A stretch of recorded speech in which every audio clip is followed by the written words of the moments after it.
Bom dia a todos. O meu nome é Vera Castanheira, eu sou especialista em Direito de Autor, sou advogada e também consultora para modelos de negócios digitais e venho falar-vos aqui um pouco sobre uma continuação do dia de ontem. Portanto, ontem falámos sobre os temas de Direito de Autor e das indústrias de entretenimento. Penso que ficou assente para todas as pessoas que participaram que os direitos de propriedade intelectual e para as indústrias de entretenimento os direitos de autor são a ferramenta de criação de valor e que permite aos criadores viverem do seu trabalho. E falámos também ontem sobre o impacto do digital nas indústrias do entretenimento. Apenas para sistematizar algumas conclusões, o impacto do digital nas indústrias de entretenimento foi bastante revolucionário. Por um lado, abriram-se novas janelas de negócio e foram substituídos modelos de negócios antigos. Isso aconteceu, por exemplo, com um caso que todos conhecem. O Netflix, quando surgiu, em menos de um ano, acabou com a Blockbuster, que era uma cadeia de clubes de vídeo que só nos Estados Unidos empregava 60 mil pessoas. E, portanto, isso aconteceu em menos de um ano. Por outro lado, a pirataria gerou também uma mudança de foco. A forma de lidar com ela inicialmente não resultou favorável para as indústrias de entretenimento, portanto, houve uma série de indústrias, nomeadamente o segmento da música e do filme, que passaram a correr atrás do prejuízo porque adotaram uma estratégia inicial muito baseada no enforcement, na aplicação coerciva dos direitos e não tanto na apresentação de novos modelos de negócio. Portanto, faltaram os modelos de negócio. Isto durante os primeiros 5 anos do século XXI e a crise assolou de uma forma muito significativa estas indústrias. Esta situação tem vindo a alterar-se, portanto, penso que é do conhecimento geral que existem hoje em dia para todos os segmentos das indústrias de entretenimento modelos de negócio muito funcionais e que atraem os consumidores.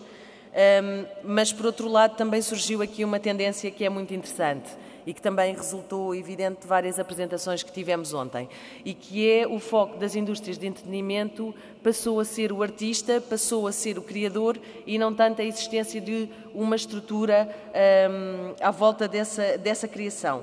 E, portanto, essa alteração de paradigma gerou oportunidades que têm um enorme potencial para que os criadores possam encontrar os consumidores e possam encontrar o seu público de uma forma mais direta e sem intermediação. E por isso achei que era interessante, visto que estamos aqui a falar de tendências, falar-vos um pouco do crowdfunding. Estes slides não são informativos, trazem apenas algumas frases inspiradoras, típicas daquilo que é o meio artístico ou o meio da criação e interação que o crowdfunding provoca nessas estruturas e nesses contextos. Portanto, o crowdfunding hoje em dia é uma realidade que todos conhecem, existem diversas plataformas, não só em Portugal, mas noutros países europeus e americanos, sobretudo. Ele é uma consequência da diminuição das barreiras à entrada desta indústria, portanto, há uns 20 anos atrás, qualquer pessoa que quisesse gravar um disco seria conveniente ter um acordo com uma editora, com uma editora de música. Hoje em dia isso já não é necessário. Portanto, a diminuição de barreiras à entrada acabou por ser um dos traços muito fortes da revolução de paradigma que aconteceu nestas indústrias e abriu esta oportunidade, que no fundo é uma forma simples e transparente de os criadores divulgarem os seus projetos, de reunirem a comunidade que partilha os mesmos interesses e de, assim, obterem financiamento para os seus trabalhos criativos. Estes fenómenos começaram a acontecer muito antes da revolução do digital. Todos se lembram, possivelmente, do Live Aid, que foi financiado com base numa estrutura de crowdfunding. Depois há filmes, por exemplo, lembro-me de um que também, se calhar, muitos de vós conhecem, que é The Age of Stupid, que foi um dos primeiros filmes que foi feito sobre o impacto ambiental da indústria do petróleo, também foi financiado através do crowdfunding, e esta é uma estrutura que faz muito sentido e que é muito frequentemente usada na área da cultura, para a arte, para a música, para os filmes, para o design, para a fotografia, para os recursos educativos digitais, para a banda desenhada, para o teatro, para promover estreias, para fazer concertos, mas também é usada para o software e para fins sociais. No fundo, o que preside ao crowdfunding é esta vontade criativa de fazer melhor.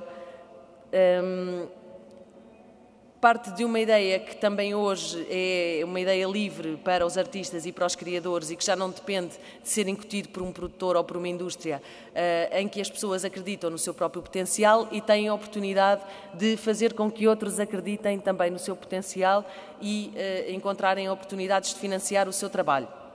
Eu trouxe-vos este cartão que me parece bastante apropriado para cartão de visita dos empreendedores criativos de hoje em dia. Portanto, é preciso ter ideias novas, ter ideias criativas, estar disponível para viajar não só para outros países, mas também noutras realidades e conseguir arrancar com as ideias. A esse nível, queria citar-vos aqui alguns exemplos desta experiência de mecenato virtual, que se transformou numa experiência de consumo em primeiro lugar. Portanto, o crowdfunding é em primeiro lugar uma experiência de consumo baseada então nessa ideia do mecenato virtual, mas também é hoje em dia uma experiência de investimento. A título de exemplo, algumas plataformas que me parecem interessantes de serem vistas e conhecidas, o Kickstarter, que no primeiro ano e meio reuniu cerca de 250 mil colaboradores, ou seja, financiadores de projetos, e injetou 20 milhões de dólares no financiamento dos projetos que estiveram apresentados. Numa outra linha diferente, uma plataforma que se chama Kiva, e é dedicada ao microcrédito. Portanto, aqui o crowdfunding a funcionar a favor de causas sociais ou simplesmente do ideal que todos nós podemos ter de contribuir para a exclusão da pobreza, sobretudo nos países de terceiro mundo. O Kiva já facilitou o acesso a mais de 150 milhões de dólares em microcrédito e desde 2008 surgiram adaptações deste projeto ou deste modelo para incentivar especificamente projetos criativos. É o caso, por exemplo, do Indiegogo, que hoje em dia é uma das principais plataformas de financiamento da cultura independente.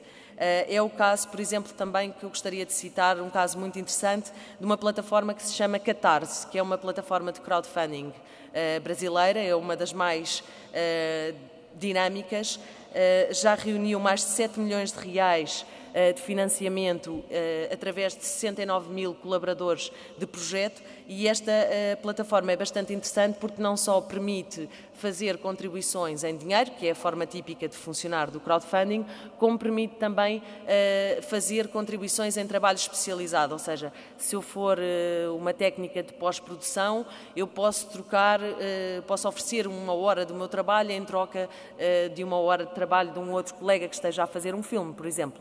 E, portanto, é uma plataforma bastante interessante.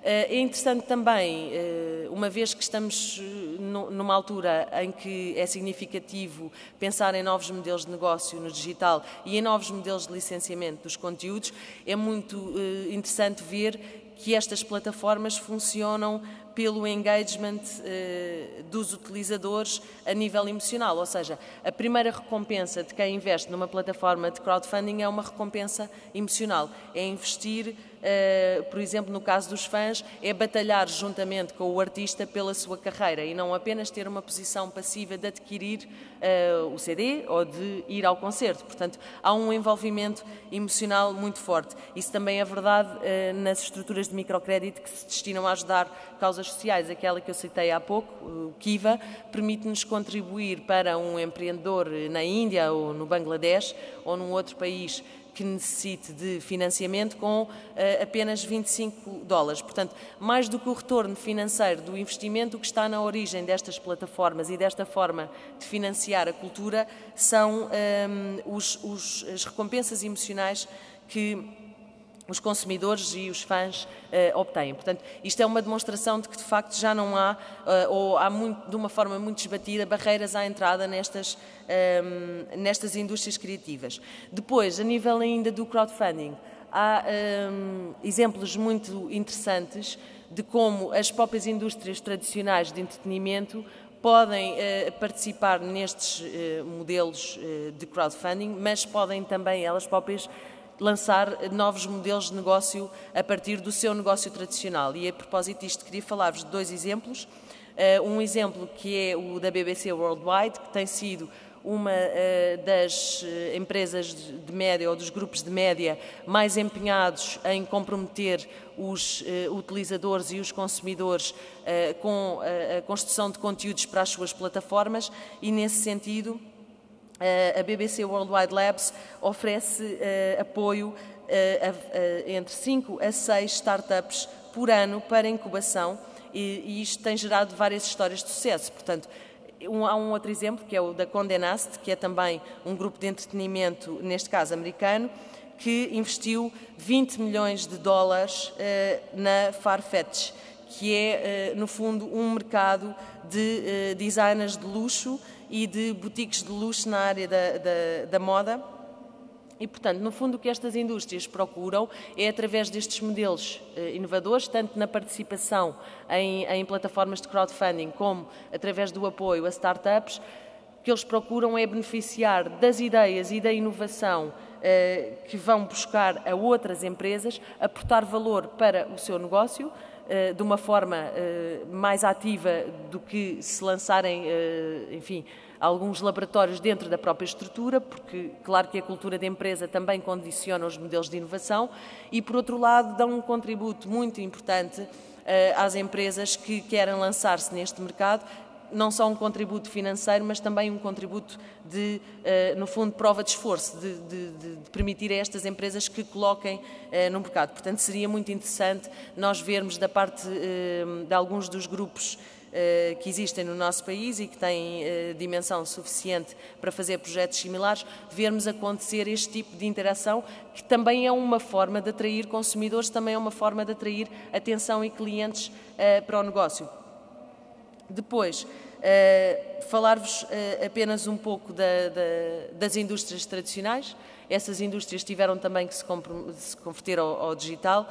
Isso aconteceu, não vou amassar-vos com isso, mas aconteceu através de construção de novos modelos de negócio que vieram acrescentar valor àquilo que era o tradicional. Nestas indústrias de entretenimento é a venda de publicidade associada a um outro método de exploração do bem ou do serviço que se vende. Portanto, também aqui teve que haver uma reconversão, as receitas de publicidade baixaram e, portanto, as indústrias foram obrigadas a investir, por um lado, mais no seu produto, dar-lhe mais qualidade, isso é muito visível outra vez no negócio dos média, na especialização de conteúdos, na construção de um produto específico para o digital e de uma marca específica para o digital que ultrapasse a edição em papel, e depois ser inovador, ou seja, encontrar formas inovadoras de vender subscrições, de vender utilidade, de vender infomediação. Portanto, há um número de modelos de negócio digitais que as estruturas, enfim, mais empresariais e com mais barreiras à entrada adotaram. Finalmente, só deixar-vos algumas notas das tendências destas indústrias de entretenimento. Portanto, hoje em dia, o tópico em discussão é bastante claro que tem a ver com como manter o controle do conteúdo e dos públicos e, ao mesmo tempo, aproveitar o valor que as novas plataformas e que as novas redes de negócio digital geram para os negócios. Isto deriva essencialmente de uma diferença de paradigma, ou seja, na tecnologia, o modelo típico das empresas tecnológicas é o controle e consolidação. Isso vê-se, por exemplo, no modelo de negócio do Google, no modelo de negócio do Twitter, no modelo de negócio do Facebook, por oposição ao modelo que presida as indústrias de entretenimento e que tem a ver com acesso, tem a ver com disponibilidade e tem a ver com produzir o conteúdo que o consumidor quer ter. Portanto, são modelos bastante opostos. E por isso a questão hoje em dia é como é que eles vão compatibilizar-se e como é que vão contribuir para, simultaneamente, gerar valor. As questões a responder têm a ver, sobretudo, com o preço, como definir o preço adequado para cada produto e para cada serviço, tem a ver com a portabilidade que os consumidores desejam e com o anytime, anywhere, que é a vontade que hoje em dia é manifestada pelos consumidores em relação ao modo como consomem bens e serviços culturais. Parece-me, sem querer prognosticar nada, mas parece-me que nestes próximos anos aquilo a que vamos assistir tem a ver com envolver terceiras partes neste ecossistema que já foi criado entre tecnologia e indústria de entretenimento. Por exemplo, em relação às plataformas de streaming, como o Spotify ou o Netflix ou outras, que hoje em dia são um dos modelos mais viáveis para a venda de produtos culturais. É interessante verificar, recentemente existiu uma parceria entre o Twitter e a Nielsen. A Nielsen é a empresa de estudos de mercado que trabalha para a indústria de entretenimento, sobretudo para a indústria da música a nível mundial, e esta parceria com o Twitter indicia que vai existir mais sinergia de informação entre o negócio da música e aquilo que resulta das redes sociais, com uma vontade que os consumidores têm em relação àquele bem específico. E, portanto, estes conceitos, social data, social media e os perfis, no fundo, que cada um de nós, como consumidor, desenvolve nas redes sociais, vão ser importantes na cadeia de valor das indústrias de entretenimento, não só ao nível da produção, isso já existe hoje em dia. As redes sociais são motores para, por exemplo, os produtores de cinema despoltarem ou não determinadas sequelas de filmes, mas, sobretudo, e também ao nível da distribuição, nestas plataformas é muito valioso o comportamento dos consumidores, tal como avaliado nas próprias plataformas, é bastante valioso. Portanto, obrigada pela vossa atenção e estou disponível para quaisquer perguntas noutro contexto. Obrigada. Obrigado.